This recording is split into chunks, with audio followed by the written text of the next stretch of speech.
I have disconnected this one. This one was absolutely fine, just pinching from the top and the bottom here. This one down here is a pig.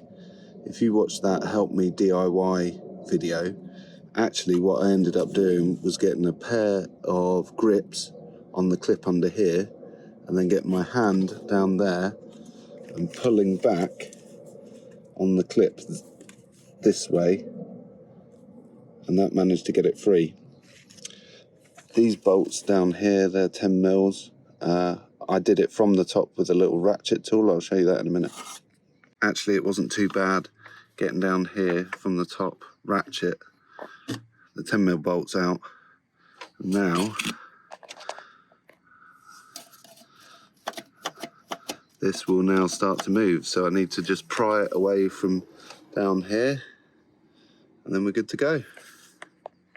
So I just pulled on that AOS, had to slide that part out there, which looks caked, doesn't really look like a good seal to me, and then this part was obviously perished and had a hole in it and was leaking.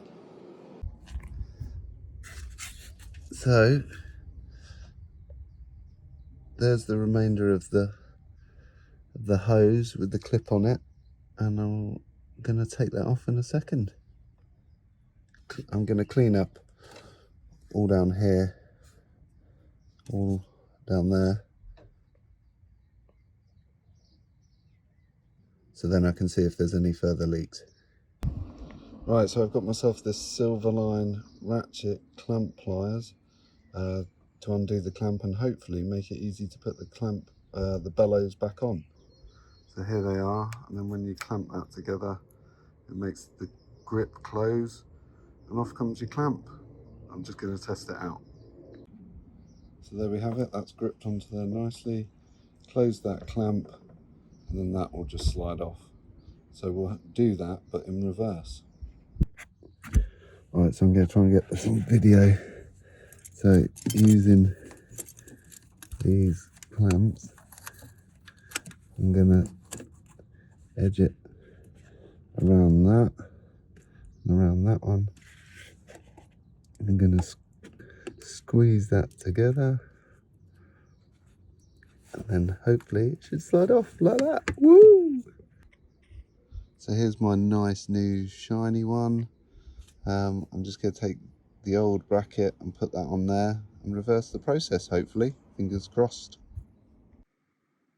Right, so I've got to confess this is an absolute pig to do. So what I did is I put a wireless camera down in the engine bay and used my phone to see from the side exactly whether the bottom of the AOS was situated properly, because I didn't have the car up on ramps. The problem I found was that the actual hose clamp device was kicking the hose up at an angle, as you could see, so I didn't want to actually damage the hose itself.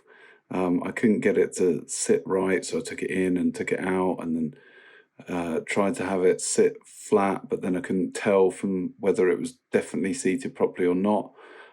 So after probably half an hour of mucking around doing this, I thought to myself, I'm making this far too difficult. So what I actually did was took the hose off completely, clamped it onto the engine crank housing itself, onto that tube, so I wasn't having to get the clamp as far down as shown in this picture. So once I actually fitted it to the bottom, this is where you can see it here, I clamped it on there, and then I could actually clamp it onto that top part a lot easier than trying to fish it from right underneath. So that was how I did it.